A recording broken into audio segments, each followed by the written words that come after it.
Hello everyone, and welcome back to another build video. We're opening up the monster manual once again for this inspired build. Today I bring you the Mimic. These creatures can shape themselves to look like anything and wait for unsuspecting adventurers to stumble on them. And then they feast. For this build, we'll be playing as a Plasmoid, and want to focus our strength and then charisma for multiclassing, as well as for other important features. To start with, we're going fighter. For our fighting style of choice, we're going to want to go unarmed fighting. Mimics don't typically use any weapons, so neither will we. This also gives us a d8 damage die for hitting enemies with our goopy fists, and also lets us hit targets we grapple for 1d4 damage per round. And as we continue in fighter, we're going to go Battlemaster for our subclass. Battlemaster is going to give us some very strong maneuvers for this build, in particular, ambush, brace, lunging attack, and grappling strike. Mimics wait in the shadows of a dungeon, and then surprise enemies by reaching out, striking them, and sticking themselves to their targets. And these maneuvers can give us very similar abilities to real mimics. We'll continue onward until we hit our 6th level in fighter for our extra attack, as well as the 2 key level ups that we get by this point. And with this, we should focus on making our strength as high as it can, and then if we have the points for it, put a little into charisma, and then we'll switch over to warlock for 2 levels. And now the kind of warlock we're going to be playing here isn't really specific. In my case, I think there's a lot of flavor to play a lurker in the deep warlock, especially with Plasmoid. These warlocks usually have watery themed patrons, and their shtick is that they can summon spectral tentacles to attack people as a bonus action. I think flavor-wise, it would be interesting if these tentacles were more like our pseudopods that we use to attack people with. And how we actually would flavor this to be possible is we're doing some sort of magical slime mitosis, or just stretching ourselves out very thin to make this happen. Regardless, while we're going Warlock, the main focus is going those 2 levels so we can get our invocations.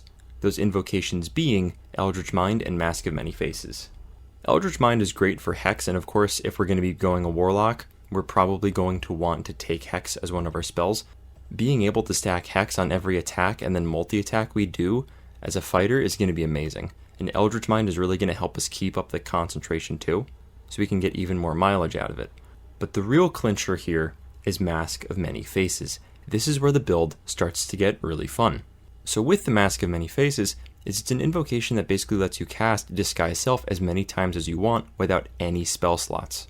The spell itself reads, you make yourself, including your clothing, armor, weapons, and other belongings on your person, look different until the spell ends or until you use an action to dismiss it.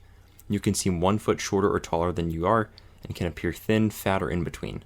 You can't change your body type, so you must adopt a form that has the same basic arrangement of limbs. Otherwise, the extent of the illusion is up to you. The changes brought by this spell fail to hold up the physical inspection. For example, if you use this spell to add hat to your outfit, objects pass through the hat, and anyone who touches it would feel nothing or would feel your head and hair. If you use this spell to appear thinner than you are, the hand of someone who reaches out to touch you would bump into you while it was seemingly still in midair. To discern that you are disguised, a creature can use its action to inspect your appearance and must succeed on an intelligence investigation check against your spell save DC. Now, in most normal circumstances, you would use this spell to look like another humanoid-like creature because you have to assume a creature and a shape with similar limbs. But as a Plasmoid, you can shape yourself to be a creature with no limbs. Even with regular humanoid creatures using Disguise Self, you can use it to disguise yourself into objects that have a similar shape to your body. For example, you can use Disguise Self to make yourself look like a suit of armor, a scarecrow, a mannequin, but the Plasmoid itself can subtly change its shape into having a head, legs, arms, or just being a blob. Combining this amorphous feature with Disguise Self, we can then begin to create illusions around ourselves to make us look like various objects. Using the amorphous feature, we can begin to shape ourselves into the shapes of various objects, and then we can use Disguise Self to fully seal the deal. We can blob ourselves out, use Disguise Self, and give ourselves the appearance of being a chest of gold. And the best part is, we can stretch and form ourselves as well as magically alter our appearance with this as much as we want. And thanks to our combat maneuvers, we can really use this disguising to get a jump on our enemies as well. Thanks to our ambush maneuver, we can set ourselves in place and add our superiority die to our stealth rolls. We can grapple people much like mimics, and use our grappling strike maneuver to grapple onto enemies that fall for our disguises. We can also use our lunging attack maneuver to stretch ourselves out further and attack our enemies. Getting back to the rest of the build, now that we're an 8th level fighter, will want to continue onward through Fighter for the rest of the build, either boosting Dexterity for more armor class, Constitution for more hit points, Charisma for better disguises, or a good feat that we feel like would synergize well with the build. Altogether, the build comes online at 8th level. Now looking over everything, let's see how this build plays.